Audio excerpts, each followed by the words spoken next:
Bonjour, bienvenue dans cette présentation de LuliDB. Cette vidéo est optimisée pour un affichage en Full HD en plein écran.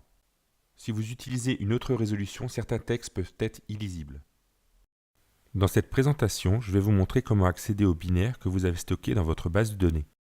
Dans mon exemple, j'ai créé une table data qui contient une clé primaire et un champ binaire. Nous allons l'ouvrir pour voir comment LuliDB nous affiche les données.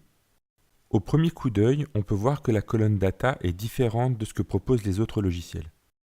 LuliDB adapte l'icône suivant le contenu du binaire. Si jamais il détecte que c'est un Excel, un PDF, un Word, un zip, un PowerPoint, il va automatiquement afficher une icône pour indiquer le type du fichier. Nous allons commencer par l'image en appuyant sur F2 pour ouvrir l'éditeur avancé. Le premier onglet contient les informations principales, la taille, le type de fichier, un bouton qui permet de l'éditer et une prévisu. Le deuxième onglet va vous afficher la row d'origine, avec toutes les valeurs de chaque champ. L'onglet suivant vous affiche le binaire en hexadécimal par tranche de 8 octets et sur chaque ligne, vous avez 8 x 8 octets qui correspond à 64 octets. Cet affichage est identique à ce que propose Management Studio. L'onglet suivant vous permet d'afficher le contenu du champ sous forme de texte. Ça permet également de changer directement le type d'encodage. Comme ça, si vous avez stocké une fois en UTF-8 et une fois en UTF-16, vous pouvez directement afficher le texte correctement sans avoir des hiéroglyphes qui s'affichent. Le dernier onglet permet d'effectuer des actions sur le fichier. Nous y reviendrons un petit peu plus tard.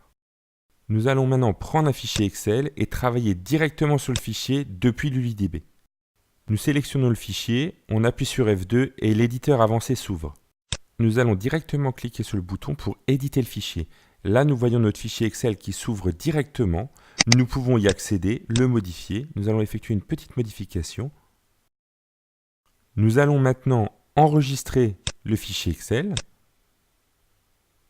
Et nous voyons que LuliDB nous propose de le mettre à jour dans la row. En cliquant sur OK, l'enregistrement se fait. Nous allons fermer la fenêtre et regarder la grille. Et nous voyons que la cellule est passée en rose. Ça veut dire que le fichier a été modifié. Le fichier est mis à jour dans la grille. Il suffit de faire un clic droit, Save Change, pour l'enregistrer. L'enregistrement est fait. Nous allons maintenant le rouvrir pour vérifier que le fichier a bien été modifié. Finalement, nous voyons qu'en quelques clics, nous avons pu modifier le fichier Excel qui se trouvait dans la base de données. Nous allons maintenant éditer en mode avancé un fichier zip. Nous voyons que la prévisu nous affiche directement la liste des dossiers et des fichiers qui sont contenus dans le zip. Si nous souhaitons aller plus loin, même principe que pour le fichier Excel, nous cliquons sur le bouton éditer et il nous ouvre le fichier dans l'explorateur. Libre à nous ensuite de faire des modifications, d'extraire des fichiers, de les prévisualiser. Sachez également que dans les options avancées, vous pouvez mettre à jour un binaire directement à partir d'un fichier de votre disque dur. Ou alors, vous pouvez aussi enregistrer un binaire de la base de données sur votre disque dur en prenant qu'un morceau et pas le binaire intégralement. Cette présentation est maintenant terminée. Je vous remercie de l'avoir suivie. Si vous souhaitez voir d'autres vidéos, rendez-vous sur lulidb.com ou sur ma chaîne YouTube.